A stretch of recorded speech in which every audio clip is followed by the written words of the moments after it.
Dans cette vidéo, je vais t'annoncer la bonne nouvelle de l'Évangile et je vais prendre le temps, vraiment un 15 à 20 minutes, pour être sûr que tu aies toutes les informations. Donc, Dieu dans sa parole, il dit, j'ai mis devant toi deux chemins. Donc, il y en a un qui mène à la vie et il y en a un qui mène à la mort.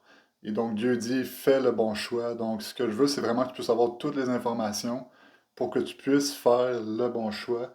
Donc, ce que je vais faire, je vais vraiment annoncer tout l'Évangile et ça va répondre à plusieurs de tes questions. Donc, au début, on sait que c'est Dieu qui a tout créé. Donc, on voit dans la Genèse, au chapitre 1, on voit que Dieu a tout créé. Donc, je vais prendre un gros pichet d'eau pour illustrer Dieu. Et donc, ça nous dit que Dieu, par sa parole, il a tout créé, que ce soit la lumière, la terre, le soleil, les étoiles, les arbres, les fruits, les animaux.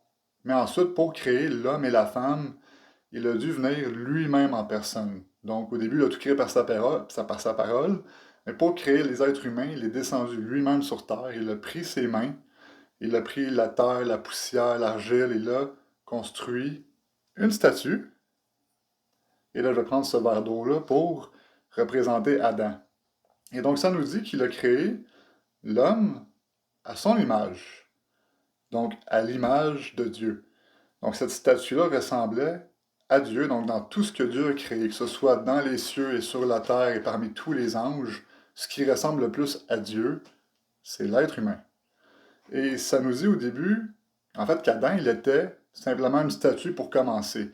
Et il a fallu que Dieu souffle de son esprit dans Adam. Alors quand que Dieu a soufflé, qu'est-ce que ça nous a donné? L'esprit de Dieu, donc l'esprit qui vit en Dieu, vit ensuite dans Adam. Ça nous dit que c'est à partir de ce moment-là qu'Adam est devenu un être vivant. Donc, à partir de là, non seulement on est à son image, mais on est aussi à sa ressemblance. On pense comme lui, on parle comme lui, on agit comme lui, on est comme Dieu en tout point, à une exception près dont je vais parler. Et ensuite, en fait, ce que Dieu a fait, il a créé aussi dans l'arbre, dans le jardin d'Éden, il a créé deux arbres. Donc, je vais prendre du sel et du poivre pour représenter les deux arbres. On a l'arbre de la vie, représenté par le sel, et l'arbre de la connaissance du bien et du mal. Donc, ce que c'est vraiment les deux arbres en question, si je prends l'arbre de la vie, en fait, je continue de décider que c'est Dieu qui a raison, que c'est Dieu qui sait ce qui est bien, ce qui est mal, et je décide de faire confiance à Dieu, je décide d'obéir à Dieu par rapport à tout ce qui est bien et ce qui est mal. Mais si je prends l'arbre de connaissance du bien et du mal, ce que ça fait, je décide par moi-même ce qui est bien et ce qui est mal. Donc, je décide que je me sépare de Dieu. Dieu a dit que certaines choses sont bien et sont mal, mais moi, je décide que je vais faire autre chose et que je vais décider par moi-même ce qui est bien et ce qui est mal. Donc, ce que ça donne, on a juste à regarder un peu tout autour de nous. Il y a du monde qui vont dire, par exemple, que mentir, c'est pas si grave que ça va dépendre de la situation. Il y en a qui vont dire que voler, c'est pas si grave que ça parce qu'il y en a plein qui le font. Il y en a qui vont dire que la guerre, c'est pas si grave que ça ou que l'environnement est pas si important que ça. Et il y en a même d'autres du monde qui vont dire, en fait, moi je suis une très bonne personne et tout va bien comme ça. Donc ça, c'est à cause de ce fruit de la connaissance du bien et du mal. Et quand on regarde autour de nous, on voit que c'est le chaos total. On voit de la maladie, de la famine, de la mort, on voit des guerres. Donc, ça nous prouve que par nous-mêmes, on ne peut pas arriver à faire le bien réellement. Donc, ça nous prend vraiment l'aide de Dieu pour ces choses-là. Donc, Dieu qui parle à Adam, il lui dit, voici l'arbre de la vie, voici l'arbre de la connaissance du bien et du mal. Il dit, ce fruit-là, tu n'en mangeras pas, car le jour où tu vas en manger, tu vas mourir. Et ensuite, Dieu donne à Adam de donner des noms à tous les animaux, donc de régner sur toute la terre. Et puis, ensuite, il crée à Adam une femme. Donc, il a pris du côté d'Adam, ça nous dit probablement un os. Simplement, il a créé la femme à partir d'Adam. Donc, il a pris ce qui était déjà parfait pour créer encore ce qui est parfait encore une fois.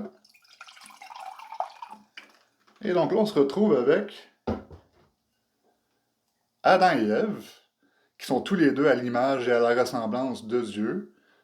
Par contre, ça nous montre qu'il y a un serpent dans le jardin d'Éden qui est en fait Satan, qui est le diable, qui a tenté, qui a séduit Ève pour qu'elle prenne la connaissance du bien et du mal, donc pour se séparer de Dieu. Ça nous est dit que le serpent l'a déçu en lui disant « Es-tu sûr que tu es comme Dieu? » Oui, elle était déjà comme Dieu. Donc, lorsqu'elle a pris le fruit de la connaissance du bien et du mal, on sait que autant Adam que Ève ont pris le fruit de la connaissance du bien et du mal. Donc là, si on se rappelle bien, ça nous est dit que le jour où ils en mangeraient, ils mourraient. Donc, ce qui est arrivé en réalité, ils ont perdu l'Esprit de Dieu. Donc, je vous rappelle, il y avait un verset, je vous avais cité, lorsque l'Esprit de Dieu est entré dans Adam, ça nous dit qu'à ce moment-là, il est devenu vivant. Mais lorsqu'il a perdu l'Esprit de Dieu, il est devenu mort. C'est à ce moment-là qu'il est mort. Spirituellement, il était mort. Mais on sait que physiquement, il a vécu encore 930 ans. Par contre, à partir de ce moment-là, il était dans la nature du péché. Donc, ce que c'est la nature du péché, fermé à Dieu, coupé de Dieu. L'Esprit de Dieu ne peut plus revenir dans Adam. Et à partir de là, c'est Adam qui choisissait, Adam et Ève qui choisissaient tous les deux qu'est-ce qui était bien et qu'est-ce qui était mal. C'était plus Dieu qui choisissait ce qui était bien et ce qui était mal, c'était eux qui le faisaient. Mais ils étaient rebelles à Dieu, en opposition à Dieu, ennemis de Dieu. Mais Dieu avait aussi dit à Adam et Ève, avant que ça arrive, multipliez-vous et couvrez toute la terre de l'image et de la ressemblance de Dieu. Donc, ils ont commencé à se multiplier ensemble. Donc, ils ont eu des enfants, ils ont eu Caïn, Abel. On sait que Caïn était le premier tueur de toute l'humanité. Alors, en fait, ça va vite. Il n'y a pas personne qui a montré à Caïn comment tuer, comment mentir, comment cacher un corps. Il n'y a personne qui lui a montré et pourtant il l'a fait. Pourquoi? Parce que c'était dans sa nature, dans la nature du péché, de faire ces choses-là. Et ensuite, je vais faire un bond quand même très rapide. On va parler de Moïse. Donc, Moïse qui a reçu les 10 commandements. Donc, sûrement tu en as déjà entendu parler. C'est écrit par exemple de ne pas mentir, de ne pas voler, de ne pas tuer, toutes ces choses-là. Pourquoi? Pourquoi Dieu nous a donné la connaissance du bien et du mal pour qu'on sache qu'est-ce qui est bien, qu'est-ce qui est mal, pour qu'on puisse se détourner du mal et se tourner vers lui. Donc, on voit qu'à chaque fois que le peuple se détournait du mal, qu'est-ce qui se passait? Il pouvait se rapprocher de Dieu. Et quand on se rapproche de Dieu, évidemment, on se rapproche de la source d'amour, de toutes sortes de bénédictions. On se rapproche de l'abondance, mais évidemment, lorsqu'on désobéit à Dieu, évidemment, on va mentir, voler, on va faire de la guerre, on va tuer. Qu'est-ce qui se passe? On s'éloigne de Dieu, il arrive des problèmes comme de la famine, de la maladie, de toutes sortes. Il arrive toutes sortes de problèmes. Donc, ce qu'on veut, c'est vraiment être le plus proche possible de Dieu. Par contre, dans tout l'Ancien Testament, ça nous montre que c'est par nos propres forces impossible d'y arriver. Donc, je vais montrer rapidement l'Ancien Testament qui est beaucoup plus gros que le Nouveau. Et tout l'Ancien Testament, ce que c'est beaucoup des faits historiques qui nous montrent que par nos propres forces, on n'est pas capable d'obéir à Dieu. Dans cette nature du péché-là, on est vraiment rebelle à Dieu et c'est impossible de s'approcher de Dieu comme d'y arriver. C'est impossible d'y arriver, ça nous dit que tous ont péché et sont coupés, séparés de Dieu. Donc, il n'y a personne qui est saint malheureusement. Et ensuite, l'Ancien Testament, c'est aussi 300 prophéties qui concernent un sauveur à venir, le sauveur de l'humanité, donc le Messie. Et il y a vraiment des prophéties qui sont claires là-dessus qui nous dit, entre autres, pour être sûr qu'on ne se trompe pas, qu'on soit sûr de trouver exactement qui est le Messie. Ça nous dit dans le livre d'Ésaïe au chapitre 7, quand les rois demandent à Ésaïe, c'est quoi le signe que le Messie va venir? Alors le Messie, il va naître d'une femme vierge. On va l'appeler Emmanuel. Emmanuel, ce qui signifie Dieu parmi nous. Donc ça, en fait, ça c'est qui est Jésus. Jésus qui est né d'une femme vierge qui s'appelle Marie, simplement. Et puis, quand Jésus est arrivé parmi nous, il guérissait les malades, chassait les démons, il ressuscitait les morts, il faisait des œuvres incroyables que personne ne peut faire, ce qui montre que Dieu est avec lui. Mais plus que ça, on voit dans Jean chapitre 1 la révélation vraiment de qui est Jésus. Ça nous dit que la parole de Dieu était avec Dieu et que la parole de Dieu était Dieu. En fait, Jésus est la parole de Dieu. Donc on sait que c'est Dieu qui s'est incarné dans un homme, qui nous a montré réellement qui est le Père qui est dans les cieux. Suite de quoi, nous, on a vécu des guérisons exceptionnelles. Donc, ma femme, Fanny, qui a été guérie de la sclérose en plaques, simplement parce que quelqu'un a prié dans le nom de Jésus. Donc, on voit que Jésus est encore vivant aujourd'hui. Il guérit encore les malades, il chasse encore les démons. Et puis, c'est une vie extraordinaire qu'on a la chance d'avoir avec lui. Donc, quand Jésus, lui, était parfait. Quand Jésus, il est né, il était comme ça. Donc, depuis Adam et Ève, il n'y a pas personne qui est né rempli du Saint-Esprit, mis à part Jésus. Donc, en fait, Jésus n'est pas né de la semence de l'homme, il n'est pas né de la semence de son père Joseph, il est né directement de la semence de Dieu. Et c'est la raison pour laquelle il est né rempli du Saint-Esprit. Donc, à partir de là, évidemment, il a été tenté en toutes choses, comme tout le monde, mais lui, il n'a jamais péché. Donc, lui, il est vraiment parfait. Ce que nous, on n'a pas réussi à faire, lui a réussi en toutes choses. Et par ça, on sait que, en fait, il n'a jamais menti. Donc, on sait que tout ce qu'il a dit est la vérité. Donc, on peut vraiment aller lire ce que lui il a dit dans les livres à partir du Nouveau Testament. Matthieu, Marc, Luc et Jean, même un peu dans les actes aussi, on voit que tout ce qu'il dit est la vérité. Il dit, je suis la vérité, le chemin et la vie. Nul ne va vers le Père sans passer par moi. Suite de quoi il donne sa vie pour nous. Donc, pourquoi il donne sa vie? On voit dans l'Ancien Testament, malheureusement, quand le peuple était rempli de péché, à chaque année, on devait leur demander de faire un sacrifice. Donc, malheureusement, le salaire du péché, c'est la mort. De quelqu'un doit mourir. La personne qui a péché mérite la mort. Mais c'est pas la volonté de Dieu qu'un homme meure. Donc, qu'est-ce que Dieu a fait? Il a demandé qu'on puisse sacrifier, par exemple, un agneau. Donc, on demande un agneau, on prend un agneau parfait, sans tache, qu'on sacrifie. Et ça, ce sacrifice-là permet que Dieu il dit, je vais pardonner vos péchés. Et à ce moment-là, lorsque les péchés sont pardonnés, évidemment, ça permettait de rapprocher l'homme de Dieu, mais malheureusement, il restait encore dans cette nature du péché-là. Donc éventuellement, il allait recommencer à pécher et s'éloigner de Dieu. Donc ce que Jésus est venu faire, c'est vraiment restaurer notre relation avec Dieu, cette relation qui a été coupée par le péché. Donc lui qui était parfait, pouvait donner sa vie pour nous une fois pour toutes, parce que le sang des animaux ne pouvait pas réellement pardonner toute l'humanité, pardonner les péchés de tout le monde. C'était des sacrifices temporaires. Mais Jésus, lui, il a donné sa vie pour nous dans ce but-là. Donc, il est allé jusqu'à se rendre obéissant jusqu'à la croix, donner sa vie. Puis, ça nous dit dans la Bible que par ses meurtrissures, nous avons été guéris. Donc, le sacrifice de Jésus inclut aussi qu'on soit complètement guéri, complètement délivré. C'est la raison aussi pour laquelle il a donné son corps pour nous. Donc lorsqu'il est mort, évidemment, la mort ne pouvait pas le garder parce que le salaire du péché étant la mort, lui, s'il n'a jamais péché, il ne pouvait pas mourir. Donc, il a ressuscité. C'est la raison pour laquelle il est ressuscité. Donc, sa résurrection nous donne, oui, l'assurance d'avoir la vie après la mort, mais aussi nous donne l'assurance que comme il n'a jamais péché, il n'a jamais menti non plus. Suite de quoi, Jésus, il passe 40 jours avec ses disciples, donc il apparaît après sa résurrection avec les 12.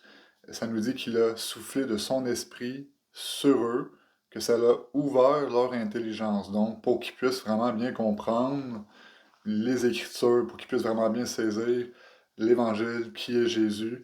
Et même Thomas a compris, Thomas qui a dit, quand il l'a vu, il lui a dit, mon Seigneur et mon Dieu. Donc, évidemment, quand ils ont vu la révélation de qui est Jésus réellement, ça a ouvert leur intelligence parce qu'ils avaient déjà un cœur repentant.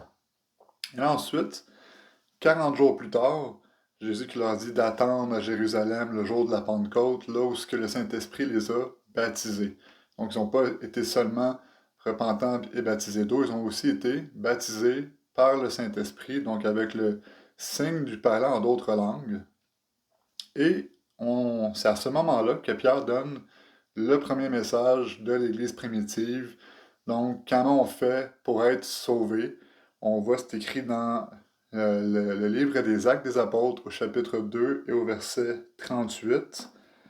Donc ça nous dit, Pierre leur dit, repentez-vous et que chacun de vous soit baptisé au nom de Jésus-Christ pour le pardon de vos péchés, et vous recevrez le don du Saint-Esprit. Donc c'est un salut qu'on voit vraiment en 3 étapes que je vais prendre le temps d'expliquer. Donc le premier, ça nous dit repentez-vous. Donc en fait, c'est toujours la même formule depuis le début. Depuis le tout début de la Bible, ça nous parle de se repentir. Donc en fait, ce que ça nous parle de se rapprocher de Dieu. Ben, il faut d'abord croire à Dieu pour pouvoir se rapprocher de lui. Et croire que Dieu, il est devenu un homme, Jésus, qui a donné sa vie pour nous, qui a pardonné nos péchés. Et évidemment, tout l'évangile que je vous ai raconté aussi aide à comprendre, à avoir le plus d'informations possible. Suite de quoi, si je reprends mes 2 arbres, donc lui de l'arbre de la connaissance du bien et du mal et celui de la vie, alors évidemment qu'on a vécu en mangeant de ce fruit-là toute notre vie, évidemment qu'on a tous déjà fait des fautes, des erreurs, du non-pardon, on a déjà offensé du monde autour de nous, on a déjà fait des péchés qui sont graves devant Dieu. Donc on doit reconnaître que ce fruit-là, il est pas bon, mais que finalement, on devrait simplement se tourner vers Dieu et décider que c'est lui, finalement, qui est Dieu, c'est lui qui décide qu'est-ce qui est bien et qu'est-ce qui est mal, et ce que lui dit qui est bon est véritablement bon. Donc, on devrait croire que tout ce qu'il a dit, tout ce qu'il a fait est bon, et que tout ce qui est écrit dans la Bible est bon aussi. Donc à ce moment-là, si vous êtes vraiment repentant, vous allez vous engager envers Jésus, que ce que lui dit qu'on devrait faire, eh bien, on va le mettre en pratique. On va commencer à pratiquer ces choses-là pour, évidemment, on va s'améliorer dans ces choses-là. Donc la repentance, en fait, c'est vraiment, vraiment puissant. Donc si je reprends la nature du péché, donc la repentance, qu'est-ce que ça fait en premier? Ça change votre cœur. Donc ça nous dit qu'il va changer notre cœur de chair en cœur. Il va changer notre cœur de pierre en cœur de chair. Donc, il va inscrire ses lois, ses commandements dans notre cœur. Évidemment, votre cœur, moi, je peux pas le voir parce qu'il est à l'intérieur, il est sous une couche de chair, mais c'est à cet endroit-là que le miracle se produit. La repentance aussi, c'est vraiment puissant parce que, tout comme quand Jésus il a soufflé de son esprit sur les apôtres, ça a ouvert leur intelligence. Donc la repentance, c'est ce que ça permet d'ouvrir votre intelligence afin que vous puissiez vraiment comprendre la Bible. Donc, c'est l'expérience que j'ai vécue aussi lorsque on m'a annoncé l'Évangile, qu'on m'a expliqué réellement qui est Jésus. J'ai vraiment senti comme si, physiquement, comme si mon esprit s'élargissait, comme si ma tête s'élargissait, et le soir même, j'étais capable de lire ma Bible, j'étais capable de la comprendre au complet. Ce qu'avant, c'était impossible de faire. Je m'endormais au bout de 10-15 minutes, je comprenais peu de choses de ma Bible. Donc, vraiment, c'est à ce moment-là qu'un miracle se produit.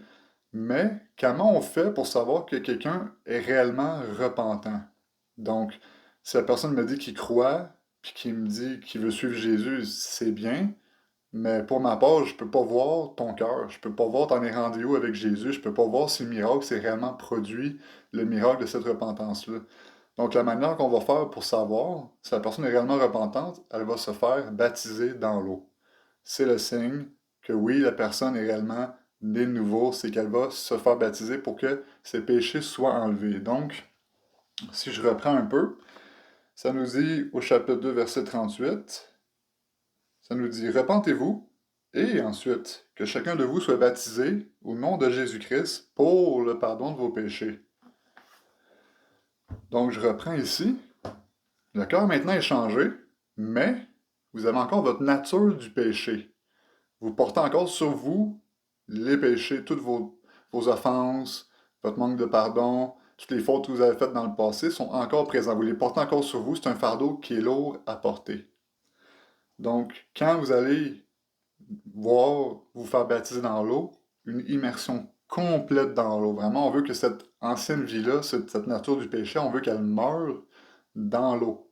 Et lorsque vous allez sortir de l'eau, qu'est-ce que ça va faire? Votre nature du péché, elle est disparue. Vos péchés sont disparus. Donc en ce moment-là, ça fait que vous êtes ouvert, prêt à recevoir le Saint-Esprit. Donc personnellement, quand je l'ai vécu, Moi et ma femme, on s'est fait baptiser dans l'eau, dans un baptistère, mais vraiment, ça peut être n'importe où, ce qu'il y a suffisamment d'eau pour vous enterrer au complet. Lorsqu'on est sorti de l'eau, on s'est senti comme vraiment léger. Tellement léger qu'on avait l'impression qu'on pouvait sauter plus haut, courir plus vite. C'était une sensation incroyable. Et c'est là qu'on observe réellement, on s'en rend même pas compte du poids qu'on porte sur nous à tous les jours. Et c'est à ce moment-là qu'on s'en rend compte réellement quand on est vraiment pardonné de nos péchés. On sait que les péchés sont restés dans l'eau, que notre ancienne vie, elle est morte. Et que maintenant, on vit grâce à Jésus. Suite de quoi? Lorsque les péchés sont pardonnés en Jésus-Christ, ça nous dit, et vous recevrez le don du Saint-Esprit. Donc, c'est un cadeau qui est gratuit. À ce moment-là, lorsque les péchés sont pardonnés, l'Esprit de Dieu peut revenir vivre en vous, comme c'était le plan originellement de Dieu. Et le Saint-Esprit, quand il vient, bien, évidemment, ça change tout. Personnellement, quand je l'ai senti en sortant de l'eau, c'est comme un feu qui vient habiter en vous. Ce feu-là, quand il vient en vous, vous avez vraiment la sensation que oui, vous êtes enfant de Dieu, que l'Esprit de Dieu, il témoigne à votre esprit que vous êtes son enfant. Et réellement, depuis ce jour, me lever le matin, c'est facile. J'ai pas l'impression que mes journées sont lourdes. J'ai pas, j'ai hâte que la prochaine journée commence. Je me réveille avec une joie, une paix, une douceur, une facilité à pardonner. En fait, ça a entièrement tout changé à partir de là. Et c'est difficile à expliquer tant qu'on ne le vit pas nous-mêmes, cette nouvelle naissance, cette liberté qu'on a en Jésus-Christ. Et vraiment, c'est cette grâce qui nous transforme, qui nous change, qui nous permet de plus en plus de ressembler à Jésus, de pouvoir penser comme lui, de pouvoir parler et agir comme lui, en fait, avec amour. Aimez-vous les uns les autres, pardonnez à ceux qui vous offensent, priez pour ceux qui vous persécutent. Et c'est des choses qui deviennent faciles à mettre en pratique à partir de là, lorsque vous êtes rempli du Saint-Esprit. Et le Saint-Esprit aussi, il vient avec des dons. Donc, il y en a 9, entre autres le parler en langue, la guérison, la prophétie et plus encore. Et ces dons-là, ils servent à pouvoir témoigner que Dieu est vivant. Donc, quand quelqu'un est guéri, il a toutes sortes de questions à poser à propos de Dieu et c'est une bonne chose. C'est aussi la façon dont on a réussi à connaître Jésus. Quelqu'un avait prié pour nous, on a été guéris. Et c'est vraiment une chose merveilleuse de pouvoir voir des guérisons, des délivrances, de pouvoir voir des vies autour de nous qui sont changées et transformées par la bonne nouvelle, par Jésus. Et évidemment, c'est une tellement grande joie de pouvoir annoncer l'Évangile. Donc, de toute façon, si quelqu'un parmi vous a des questions, vous pouvez prendre le temps de nous écrire, on va vous répondre. Et si le baptême d'eau, c'est quelque chose qui vous intéresse, on va tout faire pour vous aider là-dedans. Donc, passez une bonne journée, à bientôt.